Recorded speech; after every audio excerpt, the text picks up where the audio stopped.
অসমৰ মুখ্যমন্ত্ৰীয়ে শেহতীয়াকৈ ৰাজনৈতিক যিটো পৰিৱেশ দেখিলে 2024 চনৰ নিৰ্বাচনৰ তাৰ পাছত তেওঁ গম পাইছে যে 26টো তেওঁৰ কাৰণে বৰ সহজ নহয়। সেইকাৰণে তেওঁৰ লগত থকা শেষ অস্ত্ৰটোৱে হৈ গ'ল সাম্প্ৰদায়িকতা, অৰ্থাৎ হিন্দু মুছলমানৰ ৰাজনীতি। অকল হিন্দু মুছলমানৰ ৰাজনীতিতে তেওঁ শেষ কৰিব খোজা নাই, যিমান পাৰি সিমান সমাজ ভাঙিব খুজিছে, বিভাজন কৰিব খুজিছে। সেইকাৰণে সাম্প্ৰদায়িকভাৱে ধৰ্মীয়ভাৱে তেওঁ সমাজ ভঙাৰ উপৰিও আনকি অসমত বসবাস কৰা জাতি জনগোষ্ঠীসমূহৰ মাজত বিভাজন সৃষ্টি কৰিবৰ কাৰণেও বিভিন্ন ধৰণৰ কূটকৌশল তেওঁ ৰচনা কৰিছে। সেইকাৰণে আপুনি চাব যে বিধানসভাৰ মজিয়াত উজনি নামনি তেওঁ প্ৰসংগ টানি আনিছে। এতিয়া আকৌ শেহতীয়াকৈ তেওঁ নিজে এই কথা বতৰাবোৰৰ কথা তেওঁ আলোচনালৈ নানি সাম্প্ৰদায়িকতা বেলেগক ব্যৱহাৰ কৰিব খুজিছে, আজি ধৰা পৰিছে। তাতো লক্ষ্য আছে।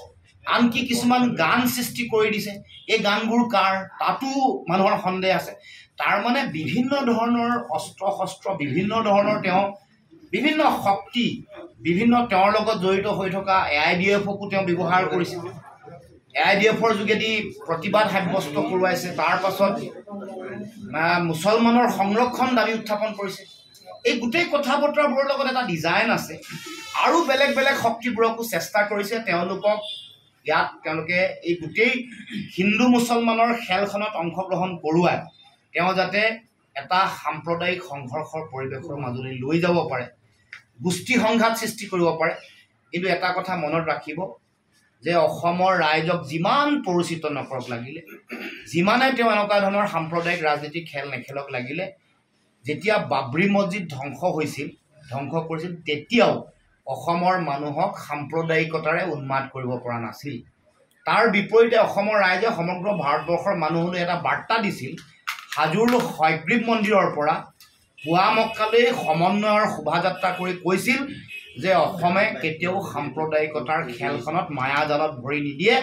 আৰু এতিয়াও তেওঁক ক'ব খুজিছোঁ যে যিমান চেষ্টা নকৰক লাগিলে অসমৰ ৰাইজক কেতিয়াও প্ৰৰোচিত কৰি এনেকুৱা ধৰণৰ পৰিৱেশৰ মাজলৈ লৈ যাব নোৱাৰে। এতিয়া আমি শেহতীয়াকৈ তেওঁৰ এই যে সাম্প্ৰদায়িক পৰিৱেশ সৃষ্টি কৰিছে, তেনেকুৱা ধৰণৰ মেৰুকৰণৰ কথা বতৰা কৈছে, কৃত্ৰিম বানপানী, ধৰ্ষণ, এই সকলো কথা বতৰাবোৰত তেওঁ যে সাম্প্ৰদায়িকতাক অস্ত্ৰ হিচাপে লৈছে, এই সকলো কথাক লৈ ৰাষ্ট্ৰপতিলৈ আমি স্মাৰকপত্ৰ দিছোঁ, কৈছোঁ যে তেওঁ সংবিধান আৰু দেশৰ ন্যায়পালিকা তেওঁ ৰক্ষা কৰিব পৰা নাই।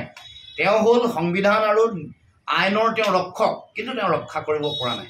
তেওঁ সংবিধানৰ নামত যেতিয়া তেওঁ মুখ্যমন্ত্ৰী শপত লৈছিল তেতিয়া তাতো কৈছে যে দেশৰ ইণ্টিগ্ৰিটিক হাৰ্ম কৰিব খোজা কিবা যদি কথা হয়, তেনেকুৱা ধৰণৰ ঘটনা হ'লে তাৰ বিপৰীতে থিয় দিম। কিন্তু তেওঁ নিজে খুদ তাত জড়িত হোৱাৰ কাৰণে আমি তেওঁক বৰ্খাস্ত কৰিবৰ কাৰণে ৰাষ্ট্ৰপতিক দাবী উত্থাপন কৰিছোঁ। চাওক, অসমৰ মূল যিবোৰ সমস্যা, এতিয়া মূল্য বৃদ্ধিয়ে কোঙা কৰিছে ৰাইজক।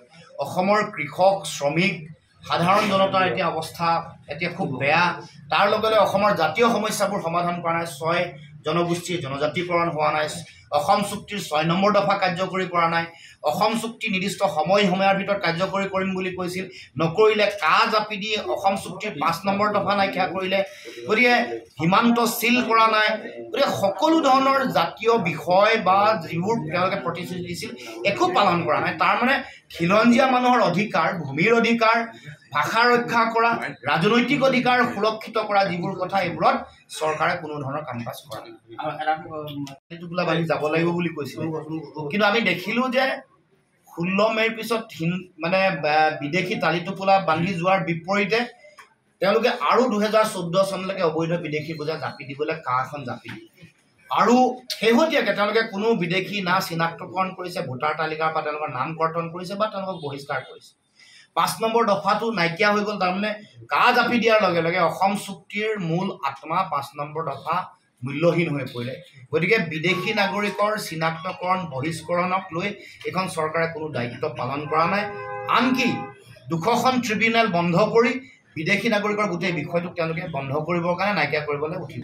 আমাৰতো এই বিষয়বোৰক লৈ আমি যুঁজি আছোঁ, যুঁজি থাকিম। আমাৰ মহা অভিযোগনামাখন এতিয়া পুনৰ সংশোধিত ৰূপত, পৰিৱৰ্ধিত ৰূপত লৈ পুনৰ ৰাইজৰ মাজলৈ যাম আৰু আমাৰ যিবোৰ মূল জাতীয় বিষয় এইবোৰক লৈ আমাৰ সংগ্ৰাম থাকিব। আমি ৰাইজক এই বিষয়বোৰক লৈ সজাগ সচেতন কৰিম।